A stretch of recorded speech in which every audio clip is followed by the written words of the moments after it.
Então, a pedidos, eu vou falar um pouco mais sobre informação perfeita e poder de escolha, o que é escolha, e a noção budista que não é nem livre-arbítrio, nem determinista.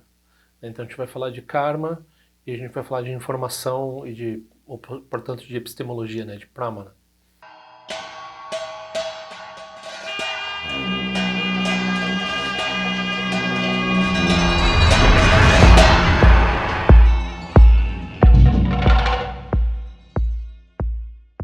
Quem quiser pedir os cartões, é só mandar um endereço físico aqui para esse e-mail, eu envio os cartões. Eu gostaria de agradecer as contribuições que eu tenho recebido. Estão me tirando de uma enrascada esse mês, mas eu ainda talvez precise mais algumas. Então quem quiser contribuir tem esse endereço aqui e ainda estamos esperando que esse evento em julho vá acontecer, que eu possa ir e assim por diante, né? Então vamos aceitando essas boas oferendas, essas boas doações que eu tenho recebido até agora. Bom, o budismo ele não fala de teoria dos jogos, porque todos os jogos estão presos dentro do samsara, e ele não tem conceitos como informação perfeita, né? Mas a nossa cultura atual, quando a gente quer ter uma filosofia, uma ideologia por trás do que a gente faz, né? Então quando a gente quer se decidir sobre... É uma coisa que dentro da filosofia eu pensava bastante, né? Então, normalmente a gente pensa assim, bom, eu tenho o meu poder individual, intelectual, e através dele eu vou decidir o que é bom para mim, o que é melhor de eu estudar, o que é mais correto eu perseguir e gastar meu tempo, né? Então, eu vou meio que usando, digamos, o arcabouço que tem na academia e a partir disso eu vou refinando isso, chegando nos tópicos que tem mais a ver comigo, que eu mais me interesso e que acho mais importante também, né? Então é assim que a gente circula nesse mundo das ideias. E essa é uma ideia, essa é uma concepção de mundo que ela vem um pouco do cristianismo via calvinismo, via protestantismo, né? Essa ideia do esforço próprio, de se fazer a si próprio, né? Então como conhecedor também, não só como homem de negócios ou como homem que ganha vida, mas também como conhecedor, é uma pessoa que vai atrás do conhecimento por si só, né? Um dos valores que penetra também o iluminismo, né? Então a gente acredita que a gente tem essa capacidade isenta, inerente de decisão, essa espécie de tábula rasa que nos permite, através do uso coordenado da razão, saber o que é melhor para nós e o que a gente deve se focar e o que a gente deve fazer e assim por diante, né? Então, uma ideia racionalista, uma ideia que leva posteriormente a essa noção de que quando a gente tem mais opções, mais liberdade, porque a gente pode escolher mais coisas, né, a partir dessa nossa intenção interna individualista e assim por diante. E o budismo, como é que vê isso, né? Então, no budismo a gente tem uma noção de que as nossas visões e percepções, elas nesse momento, elas não são livres. Então, nós temos preconcepções, vieses que nos impedem de vivenciar as coisas de forma clara e escolher as coisas de forma inteligente. Nós temos, por vidas incontáveis, sido presas desses senhores que são os nossos hábitos e que são as nossas tendências morais e tendências intelectuais e assim por diante. Então, o que a gente, na visão moderna, acredita que é isenção, no budismo a gente vai dizer, não, está tudo maculado pelos inimigos principais da liberdade verdadeira da nossa mente, que são esses hábitos. Então nós estamos perseguindo as coisas de acordo com os nossos impulsos, que são formados pelas nossas ideações, que são formados por nossos hábitos, que são formados pela ignorância. Ok.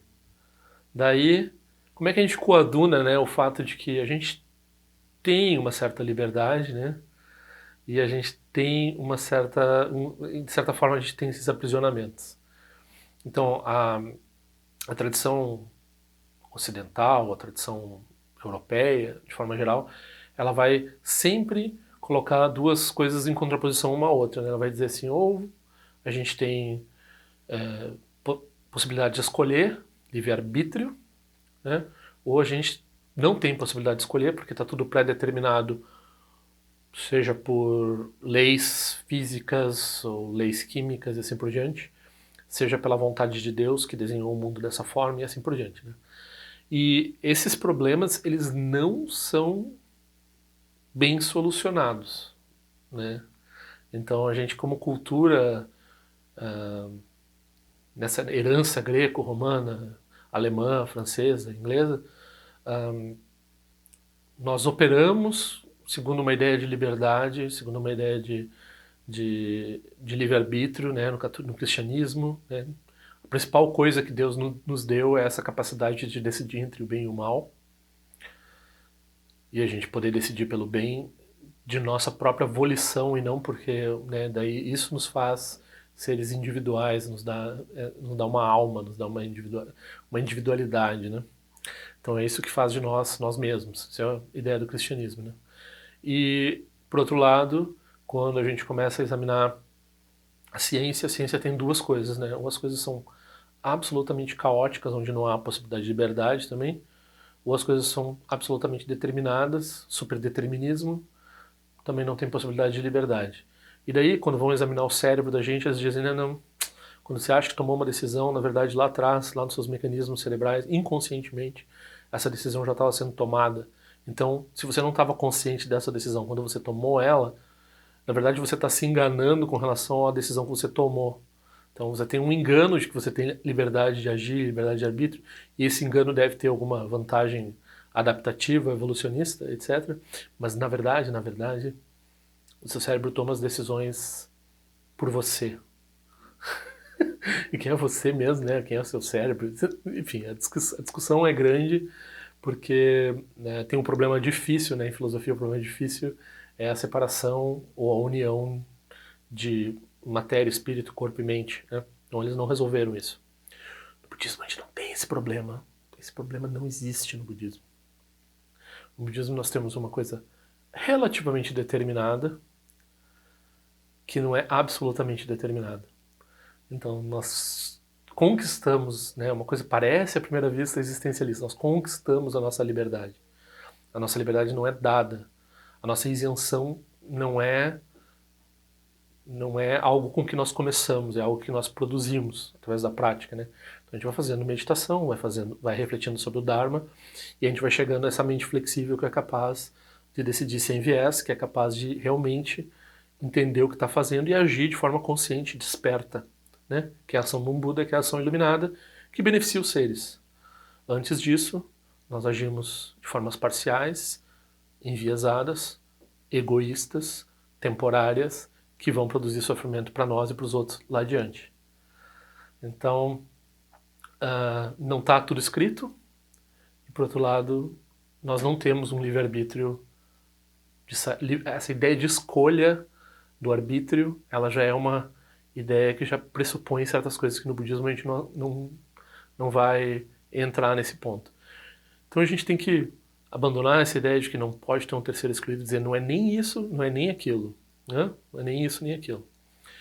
Então, quando a gente vai se decidir por uma tradição religiosa, a gente tem que examinar o que a gente está fazendo de acordo com a nossa constituição, situação e assim por diante. Não é uma ideia de que você vai olhar e analisar, vai ter essa capacidade fria e essa informação, né, esse mito da informação perfeita.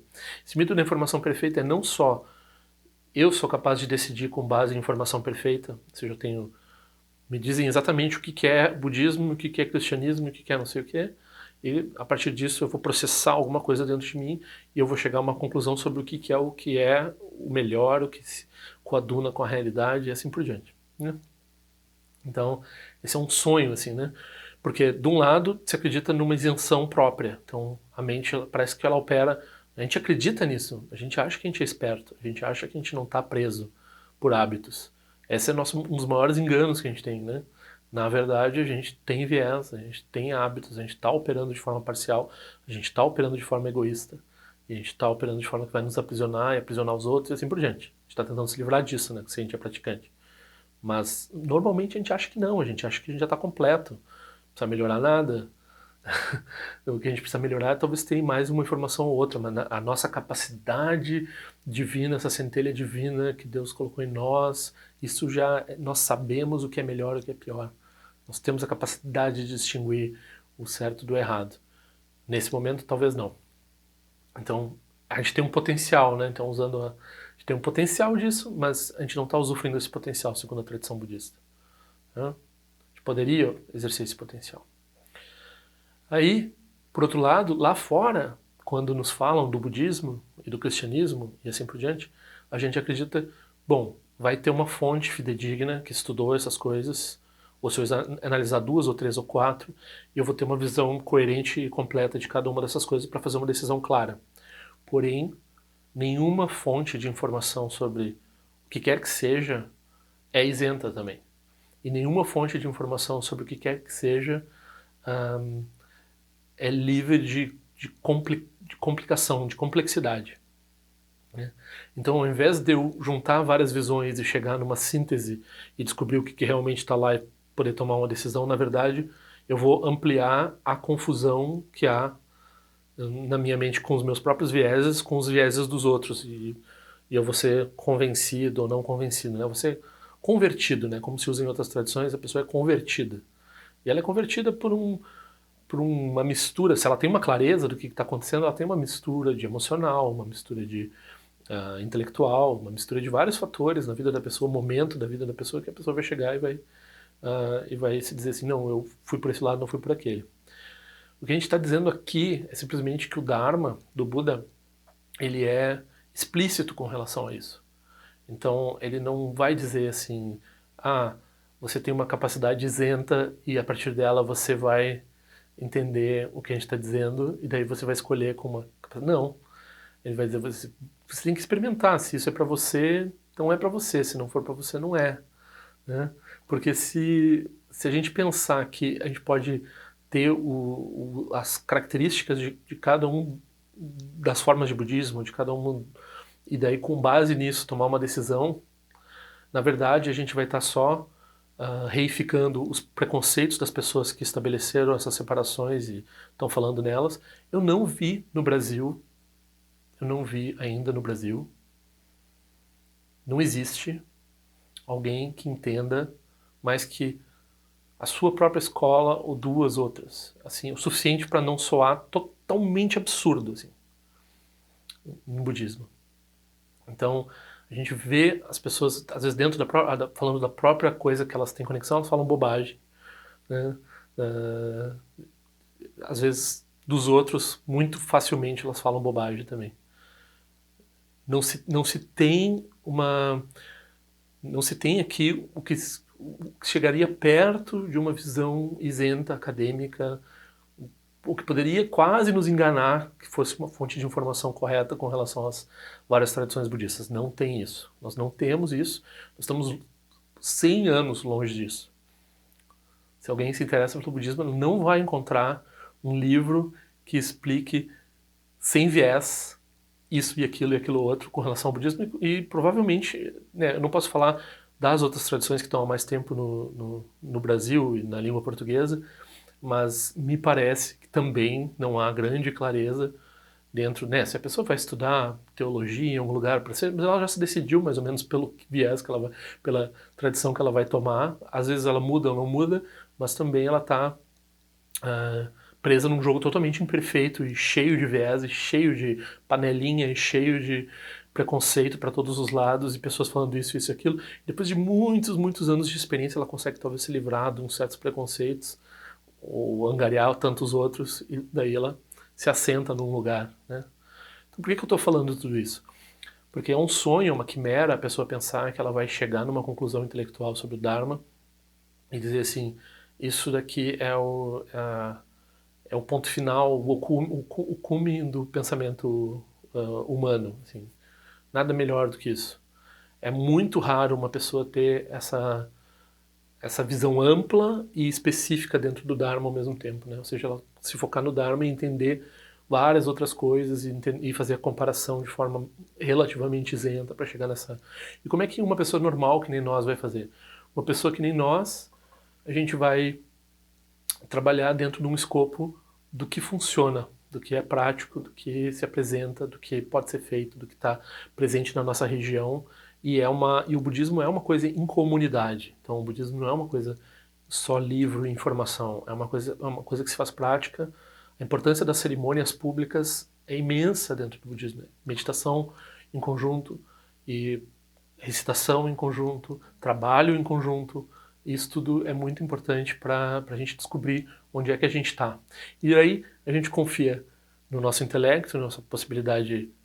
Não tem uma confiança absoluta, a gente tem uma confiança relativa, a gente sabe que ele tem viés, a gente sabe que tem viés em todas as informações que se apresentam, e ao mesmo tempo a gente confia no nosso mérito, né, nosso karma positivo, e vai gerando mais karma positivo. Então a nossa tendência de encontrar bobagem vai ser menor com o passar do tempo. Né? Então isso é uma coisa assim de epistemologia prática, epistemologia geral, né, com um pouco de heurística do que, como é que a gente produz um entendimento, né, já desencorajando a ideia de que a pessoa acumulando um monte de informação, ela vai conseguir. A informação não é perfeita, né, isso é um mito, uma ideia assim de que as decisões podem ser tomadas racionalmente, é um mito. As decisões elas são tomadas muito parcialmente, racionalmente, e as informações são muito, extremamente imperfeitas e muito complexas, no sentido forte de complexas. Ou seja, elas têm muitas partes e se alternam e mudam e dependem de vários fatores. Né? Então, o nosso intelecto faz parte do samsara, nosso intelecto faz parte dos nossos hábitos. A gente, no final das contas, ele não é o nosso refúgio. Ele não é inútil, ele não deve ser ignorado, mas no final das contas o intelecto não é o nosso refúgio. Então, tudo isso para dizer que busquem a experiência viva do Dharma, não fiquem só olhando o Dharma pela internet e fazendo meditação individualmente em algum lugar e lendo um livro ou outro. Né? Novamente, né, um vídeo contra budista de internet, vamos dizer. Né?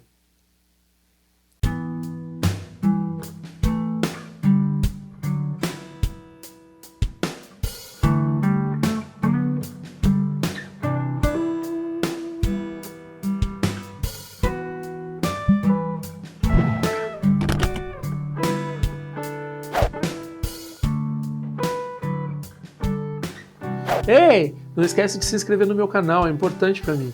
Clica na sinetinha para receber a notificação e se quiser se inscreve no meu boletim informativo de alguma forma o que eu ando fazendo, o que eu ando pensando. Também para contribuir de alguma forma com esse canal, esse é o endereço. Eu espero que em breve nós nos vejamos na prática do Dharma. Ao longo de minhas muitas vidas e até este momento, todas as virtudes que tenho alcançado, inclusive o mérito gerado por esta prática e todas as que vier a conseguir, ofereço para o bem-estar dos seres sencientes. Possam a doença, a guerra, a fome e o sofrimento diminuir para todos os seres, enquanto sua sabedoria e compaixão aumentam nesta e em vidas futuras. Possa eu claramente perceber todas as experiências como sendo tão insubstanciais como o tecido do sonho durante a noite e imediatamente despertar para perceber a manifestação de sabedoria pura no surgir de cada fenômeno. Possa eu rapidamente alcançar a iluminação para trabalhar sem cessar pela liberação de todos os seres.